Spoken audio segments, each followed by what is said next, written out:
नमस्कार मंडळी. तर आज सकाळी मी उठली, त्याच्यानंतर अंघोळ-पांघोळ केली आणि रेडी-शेडी झाली आणि आता मी चप्पल घालून जात आहे माझ्या लिफ्टकडे. आता मी लिफ्टकडे जात आहे आणि माझ्या हातात आहे कलश. त्या कलशमध्ये दूध आणि थोडंसं पाणी आहे. बिल्डिंगच्या खाली छोटंसं मंदिर आहे शंकराचं. त्या पिंडीवर ते पाणी टाकणार आहे. त्याच्यानंतर लिफ्ट प्रेस करणार. त्या लिफ्टने मी 7व्या माळापासून ते ग्राउंड फ्लोअरपर्यंत जाणार. आता माझ्या मागे जो कॅमेरामॅन आहे तो आहे माझा भाऊ, जो घाबरून घाबरून व्हिडिओ काढत आहे, जसं की मी पण काढते. थोडीशी भीती असते, थोडासा कॉन्फिडन्स असतो. आता मी इथून जात आहे आमच्या बिल्डिंगच्या इथून वॉक करत. No makeup. माझा चेहरा कसा दिसतोय मला नक्की कमेंट करा. आता मी इथून वॉक करून जात आहे.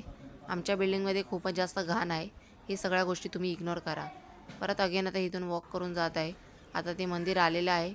सगळ्यात पहिला मी मंदिराची घंटी वाजवणार, देवाच्या पाया पडणार, देवाला खूप साऱ्या प्रेयर करणार. माझ्या डोक्यावरची सारी संकटं दूर करून टाक देवा. माझा ऐक, मला युरिन येऊ दे, माझं डायलिसिस बंद होऊ दे. आणि मी ही सगळी पूजा करताना अचानक 2-3 लोक येतात आणि माझा भाऊ व्हिडिओ स्टॉप करतो. मग अगेन आता आम्ही व्हिडिओ चालू करतो आणि आता मी खाली बघा इथे छोटे छोटे देव आहेत, त्याच्यावर पाणी टाकते, पिंडीवर पाणी टाकते, सगळीकडे थोडं थोडं पाणी टाकते. मला ह्याचं एवढं ज्ञान तर नाही आहे, पण मी पूर्ण प्रयत्न करत आहे शिकण्याचा. Practice makes man perfect. इथे सगळीकडे थोडं थोडं वेगळ्या वेगळ्या देवांवरती मी पाणी टाकते. देवाला सांगते, माझं खूप चांगलं कर, माझ्या पाठी तुझा आशीर्वाद बनून राहू दे.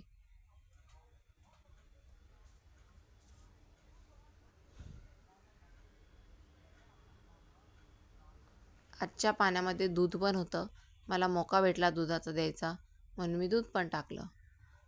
आणि त्याच्यानंतर आता गौमातेला पाणी टाकलं, कासवाला टाकलं. ह्या दोघांना पण छोटेसे देव मानले जातात. छोटेसे नाही, पण देव मानले जातात. अगेन परत पिंडीवर पाणी टाकायचं, सगळं पाणी संपवून टाकायचं. आता त्याच्यानंतर जे खाली पाणी येतं, जे एकदम शुद्ध असतं, पवित्र असतं, त्याला मी थोडंसं पिते. परत त्याच्यानंतर तेच पाणी मी डोक्यावरनं फिरवते, ते हात डोळ्यावर लावते, जेणेकरून सगळं माझं पवित्र होऊन जाऊ दे. परत थोडंसं डोक्यावर शिंपडते. परत तिकडचं एक बेलचं पान धुवून खाते. हे सगळं मला कोणी कोणी सांगितलेलं आहे, म्हणून मी ह्या सगळ्या गोष्टी करत आहे. ह्याच्या आधी मी खूप दुर्लक्ष केलं. भरपूर लोक मला सांगत होते, पण मला ते कळालं नाही. पण नंतर माझी टूप पेटली. एवढे लोक सांगतच आहेत तर करूनच पाहूया. सगळे लोक सांगायचे, शंकराच्या पिंडीवर पाणी घाल, शंकराच्या पिंडीवर पाणी घाल. ते घातलं. आता आता परत ते टीका लावला. मी इथे एकामेकांचं बघूनच शिकून करत आहे. मला पण काय एवढी पूजा करता येतच नाही. आता देवाच्या पाया पडते, नाक खाली झुकवते आणि देवासमोर मीच खाली झुकून जाते. आता परत तिथून आता हे सगळ्या देवांचे मी पाया पडते. वेगळे वेगळे देव आहेत तिथे. आणि मला पान ते कडू लागलं म्हणून मी शेंगदाणे आणि खडीसाखर पण खाते, तरी पण तोंड माझं कडूच राहतं. मे बी ते पान खराबच होतं, म्हणून माझं तोंड कडू झालं. आता मी तिथून बाहेर येते. आता मी माझा कलश धुवून घेते.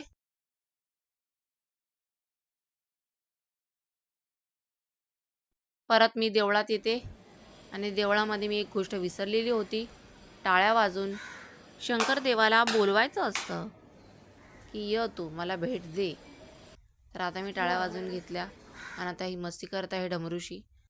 नक्की हा डमरूचा काय मतलब आहे मला जरूर कमेंट करा.